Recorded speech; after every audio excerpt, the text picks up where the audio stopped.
ना कोई चिंता रहे, बीमारी ना कोई गम, ना संकट भारी उस पर कभी, कष्ट न आवे महाकाली, जिसे बचावे जे माता दी। आप सभी को नवरात्रि के 7वें दिन की हार्दिक शुभकामनाएं। 7वें दिन माँ दुर्गा के कालरात्रि रूप की पूजा का विधान है। आज आप सभी भक्तजन सच्चे मन से, श्रद्धा और विश्वास के साथ माँ कालरात्रि की संपूर्ण व्रत कथा को सुनिए। माँ कालरात्रि की 4 भुजाएं हैं। ऊपर की दाहिनी भुजा से माँ भक्तों को वर प्रदान करती है और निचली दाहिनी भुजा से अभय देती है, जबकि बाहीं भुजाओं में माँ खड़ग और कटीला मुसल धारण करती है। माँ कालरात्रि के केस खुले हुए हैं और गले में बिजली की माला शोभा पा रही है। ऐसा लगता है मानो बिजली चमक रही हो। क्रोध में माँ की नासिका से अग्नि की ज्वाला निकलती रहती है। माँ कालरात्रि गधे की सवारी करती है। माँ कालरात्रि के इस भयंकर स्वरूप को देखकर असुर और नकारात्मक शक्तियाँ भयभीत रहती हैं, लेकिन माता कालरात्रि अपने भक्तों पर परम अनुकंपा दर्शाने वाली है। भक्तों के लिए सुलभ और ममतामयी होने के कारण माता को शुभकरी भी कहा जाता है। श्री दुर्गा सप्तशती में महिषासुर नाम के दैत्य की वध के समय माँ भद्रकाली की कथा का वर्णन मिलता है कि युद्ध के समय महाभयानक दैत्य समूह देवी को रणभूमि में आते देखकर उनके ऊपर ऐसे बाणों की वर्षा करने लगा मानो बादल मेरुगिरी के शिखर पर पानी की धारा बरसा रहा हो। तब देवी ने अपने बाणों से उस बाण समूह को अनायास ही काटकर उनके घोड़े और सारथी बाला उसकी अंगों को अपने बाणों से बांध डाला और भद्रकाली ने शूल का प्रहार किया। उससे राक्षस के शूल के सैकड़ों टुकड़े हो गए और वह महादैत्य प्राणों से हाथ धो बैठा। इसी प्रकार चंड मुंड के वध के लिए माँ विकराल मुखी काली प्रकट हुई। मार्कंडेय कहते हैं कि इसके बाद शुंभ की आज्ञा पाकर चंडमुंड आदि दैत्य चतुरंगी सेना के साथ अस्त्र शस्त्रों से सुशोभित होकर चल पड़े। फिर गिरिराज हिमालय के शरण में ऊंचे शिखर की ओर पहुंचकर उन्होंने सिंह पर बैठी देवी को देखकर दैत्य लोग तत्परता से उन्हें पकड़ने का प्रयास करने लगे। तब देवी अंबिका ने उन शत्रुओं के प्रति बड़ा ही क्रोध किया। उस समय क्रोध के कारण उनका मुख काला पड़ गया और ललाट में भौहें टेढ़ी हो गई और वहीं से तुरंत विकराल मुखी काली प्रकट हो गई और जो तलवार और पास लिए हुए थे वही बड़ी विचित्र खड्ग वांग धारण किए और चित्ते के चर्म की साड़ी पहनकर नरमुंडों की माला से विभूषित थी।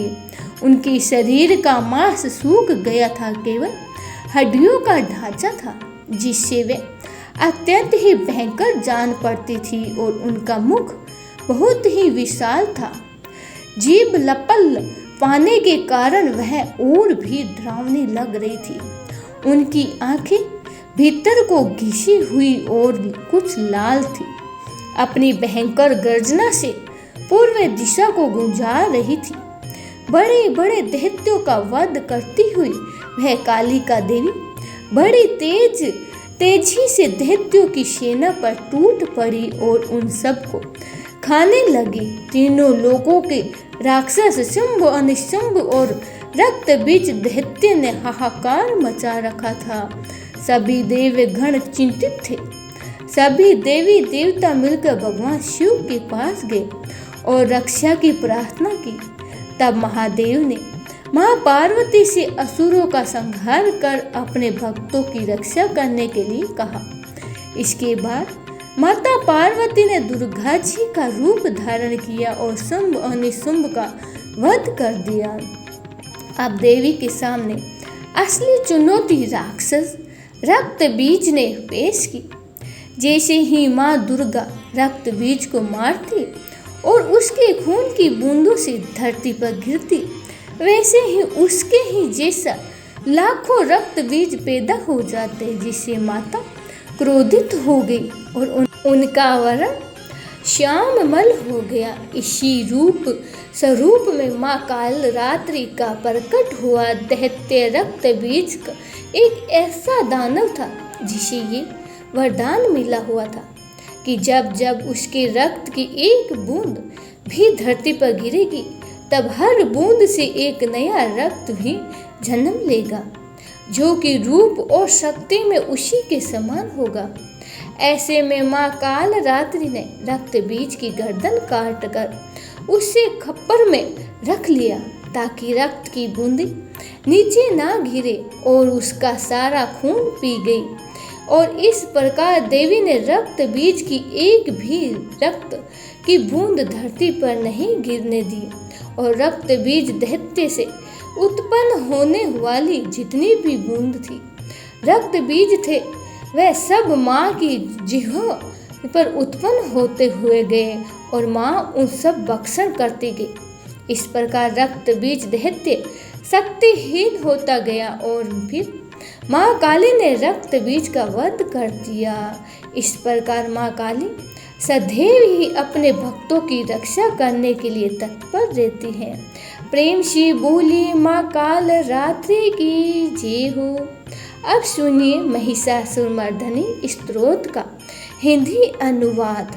हे हिमालय राज की पुत्री, हे गिरिजा देवी, विश्व को आनंदित करने वाली देवी, नंदी गणों द्वारा पूजित गिरि श्रेष्ठ विंध्याचल के शिखर पर निवास करने वाली देवी, अपनी लीला से भगवान श्री विष्णु को प्रसन्न करने वाली इंद्र देव के द्वारा नमस्कृत भगवान नीलकंठ की पत्नी, विश्व में विशाल कुटुंब वाली और विश्व को संपन्नता देने वाली, हे महिषासुर का मर्दन करने वाली भगवती, अपने बालों की लता से आकर्षित करने वाली पर्वत की पुत्री, आपकी जय हो, आपकी जय हो, आपकी जय हो। हे देवों के वरदान देने वाली, दुराधा और दुर्मुख असुरों को मारने वाली और स्वयं में ही हर्षित रहने वाली, तीनों लोगों का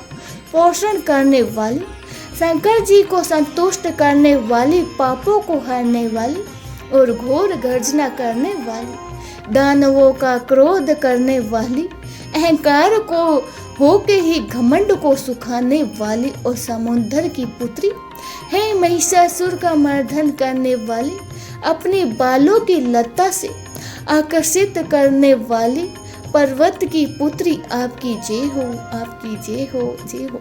हे जगत माता, मेरी माँ, प्रेम से कदम के वन में वास करने वाली, हास्य भाव से रहने वाली, हिमालय के शिखर पर स्थित अपने भवन में विराजमान मधु की तरह मधुर और मधु केटभ का मद नष्ट करने वाली, महेश्वर को विदीर्ण करने वाली, सदा युद्ध में लिप्त रहने वाली, हे महिषासुर का मर्दन करने वाली, अपने ही बालों से की लता से आकर्षित करने वाली पर्वत की पुत्री, आपकी जय हो, जय हो, जय हो। शत्रुओं के हाथियों की सूंड काटने वाली और उनकी 100 टुकड़े करने वाली, जिनका सिंह शत्रुओं के हाथियों के सर अलग अलग टुकड़े में कर देता है, अपनी भुजाओं के अस्त्रों से चंड और मुंड के शीश काटने वाली, हे महिषासुर का मर्दन करने वाली और अपने बालों की लताओं से आकर्षित करने वाली पर्वत की पुत्री, आपकी जय हो, जय हो, जय हो। रण में मधो मत शत्रुओं का वध करने वाली, अजर अविनाशी शक्तियां धारण करने वाली, हे परमित नाथ अर्थात शिव जी की चतुराई जानकर उन्हें अपना दूत बनाने वाली, दूरमति और बुरे विचार वाले दानव के दूत के प्रस्ताव का अंत करने वाली, हे महिषासुर का मर्दन करने वाली, अपने बालों की लताओं से आकर्षित करने वाली पर्वत की पुत्री, आपकी जय हो, जय हो, जय हो। शरणागत शत्रुओं की पत्नियों के आग्रह पर उन्हें अभय दान देने वाली, तीनों लोगों को पीड़ित करने वाले दैत्यों से पर प्रहार करने योग्य त्रिशूल धारण करने वाली, देवताओं की धूमभिंद में धूम धूम की ध्वनि से सभी दिशाओं में व्याप्त करने वाली, हे महिषासुर का मर्दन करने वाली, अपने बालों की लता से आकर्षित करने वाली पर्वत की पुत्री, आपकी जय हो, आपकी जय हो, जय हो, जय हो। मात्र अपने हुंकार से धूम्रलोचन राक्षस को धूम अर्थात धुएं के समान भस्म करने वाली, युद्ध में कुर्पित रक्त बीज के रक्त से उत्पन्न अन्य रक्त बीजों का रक्त पीने वाली, शुंभ और निशुंभ दैत्यों की बलि से शिवजी और भूत प्रेतों को तृप्त करने वाली, है महिषासुर का मर्दन करने वाली, अपने बालों की लता से आकर्षित करने वाली पर्वत की पुत्री, आपकी जय हो, जय हो, जय हो। युद्ध भूमि में जिनके हाथों के कंगन धनुष के समान चमकते हैं और जिनकी सोने के तीर शत्रुओं को विदीर्ण करके लाल हो जाते हैं और उनकी चीखें निकालते हैं, और चारों प्रकार की सेनाओं, हाथी, घोड़ा, पैदल, रथ का संहार करने वाली, अनेक प्रकार की ध्वनि करने वाले, बटकों को उत्पन्न करने वाली, हे महिषासुर का मर्दन करने वाली, अपने बालों की लता से आकर्षित करने वाली पर्वत की पुत्री, आपकी जय हो, जय हो, जय हो। हे देवाघना के तत्था थई थई आदि शब्द से युक्त भाव में है नृत्य में मगन रहने वाले, कुकुत हडकित गीतों को सुनने में लीन मगध की धुम धुंग धीमी धीमी आदि गर्वधिनी ध्वनि सुनने से लिप्त रहने वाली, महिषासुर का मर्दन करने वाली, अपने बालों की लता से आकर्षित करने वाली पर्वत की पुत्री, आपकी जय हो, आपकी जय हो, जय हो, जय हो। जयकार करने और स्तुति करने वाले समस्त विश्व के द्वारा नष्ट कृत्य अपने नुपुर के झनक झनक और झिम झिम शब्दों से भूतपति महादेव को मोहित करने वाली, नटी नटों के नाट्य अर्धनारीश्वर के नृत्य से सुशोभित नाटिके में तल्लीन रहने वाली, हे महिषासुर का मर्दन करने वाली, अपने बालों की लता से आकर्षित करने वाली पर्वत की पुत्री, आपकी जय हो, जय हो, जय हो, जय हो। आकर्षण कर क्रांति के साथ ही अति सुंदर मन से युक्त और रात्रि के आश्चर्य अर्थात चंद्रदेव की आभा को अपने चेहरे की सुंदरता से फीका करने वाली, काले भंवरों के समान सुंदर नेत्रों वाली, हे महिषासुर का मर्दन करने वाली, अपने बालों की लता से आकर्षित करने वाली पर्वत की पुत्री, आपकी जय हो, जय हो, जय हो। योद्धाओं में युद्ध में चमेली के पुष्पों की तरह कोमल स्त्रियों के साथ गीत गाने वाली और रहने वाली तथा चमेली की लताओं की तरह कोमल भील स्त्रियों से जो झिंगुर के झुंड की तरह घिरी हुई है, चेहरे पे उल्लास से उत्पन्न उषा काल के सूर्य और खिले हुए हैं लाल पुष्प के समान मुस्कान वाली, हे महिषासुर मर्दन करने वाली, अपने बालों से आकर्षित करने वाली पर्वत की पुत्री, आपकी जय हो, जय हो। जिसके कानों से लगातार मद बहता रहता है उस हाथी के समान उत्तेजित है गर्जेश वरी तीनों लोगों के आभूषण रूप सौंदर्य शक्ति और कलाओं से सुशोभित हे राजपुत्र सुंदर मुस्कान वाली स्त्रियों को पाने के लिए मन में मोह उत्पन्न उत्पन्न करने वाली मन मत की पुत्री के समान, हे महिषासुर का मर्दन करने वाली, अपनी बालों की लताओं से आकर्षित करने वाली पर्वत की पुत्री आपकी जय हो, जय हो, जय हो। जिनका कमल दल के समान कोमल स्वच्छ और क्रांति से युक्त मस्तक है, हंसों के समान जिनकी चाल है, जिनसे कभी सभी कलाओं का उद्भव हुआ है, और जिनके बालों में भंवरे से घिरे कुमुदनी के पुष्प और बकुल पुष्प सुशोभित हैं, उन महिषासुर का मर्दन करने वाली, अपने बालों की लता से आकर्षित करने वाली पर्वत की पुत्री जय हो, आपकी जय हो, जय हो। जिनके हाथों की मुरली से बहने वाली दावनी से कोयल की आवाज भी लज्जित हो जाती है, जो खिले हुए फूलों से रंगीन पर्वतों से बिछड़ी हुई पुलिन जनजाति की स्त्रियों के साथ मनोहर गीत गाती हैं, जो सद्गुणों से संपन्न सबरी जाति की स्त्रियों के साथ खिलती हैं, उन महिषासुर का मर्दन करने वाली, अपने बालों की लता से आकर्षित करने वाली पर्वत की पुत्री आपकी जय हो, जय हो, जय हो। जिनकी चमक से चंद्रमा की रोशनी फीकी पड़ जाए, ऐसे सुंदर रेशम के वस्त्रों से जिनकी कमर सुशोभित है, देवताओं और असुरों के सर झुकने पर उनके मुकुट की मणियों से जिनके पैरों से नाखून चंद्रमा की तरह चमकते दमकते रहते हैं, और जैसे सोने के पर्वतों पर विजय पाकर कोई हाथी मधोमत हो जाता है, वैसे ही देवी के उरोज कलश की तरह ही प्रतीत होते हैं। ऐसे ही हे महिषासुर का मर्दन करने वाली, अपने बालों की लताओं से आकर्षित करने वाली पर्वत की पुत्री आपकी जय हो, जय हो, जय हो। सहस्त्रों दैत्यों के सहस्त्र हाथों से सहस्त्र युद्ध जीतने वाली और सहस्त्र हाथों से पूजित सुर तारक उत्पन्न करने वाली, उसका तारनका सूर्य के साथ युद्ध कराने वाली राजा शरत और समाधि नामक वेश्य की भक्ति से समान रूप से संतुष्ट होने वाली, हे महिषासुर का मर्दन करने वाली, बालों की लता से आकर्षित करने वाली पर्वत की पुत्री आपकी जय हो, जय हो, जय हो।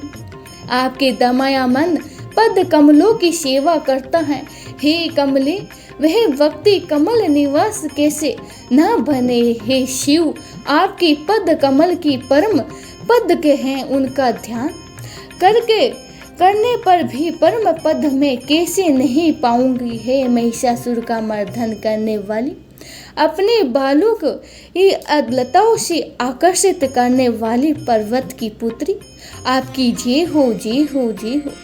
सोने के समान चमकते हुए नदी के जल से जो आपके रंग भवन में छिड़काव कराने वाली, वह इंद्राणी के वक्ष से आलिंगित होने वाले इंद्र के समान सुख है, महिषासुर का मर्दन करने वाली, बालों की लता से आकर्षित करने वाली पर्वत की पुत्री आपकी जय हो, जय हो, जय हो। आपका निर्मल चंद्र समान मुख चंद्रमा का निवास है, जो सभी अशुद्धियों को दूर कर देता है। नहीं तो क्यों मेरा मन इंद्रपुरी की सुंदर स्त्रियों से विमुख हो गया है। मेरे मत के अनुसार आपकी कृपा के बिना नाम शिव के धन की प्राप्ति कैसे संभव हो सकती है। महिषासुर का मर्दन करने वाली, बालों की लता से आकर्षित करने वाली पर्वत की पुत्री आपकी जय हो, जय हो, जय हो।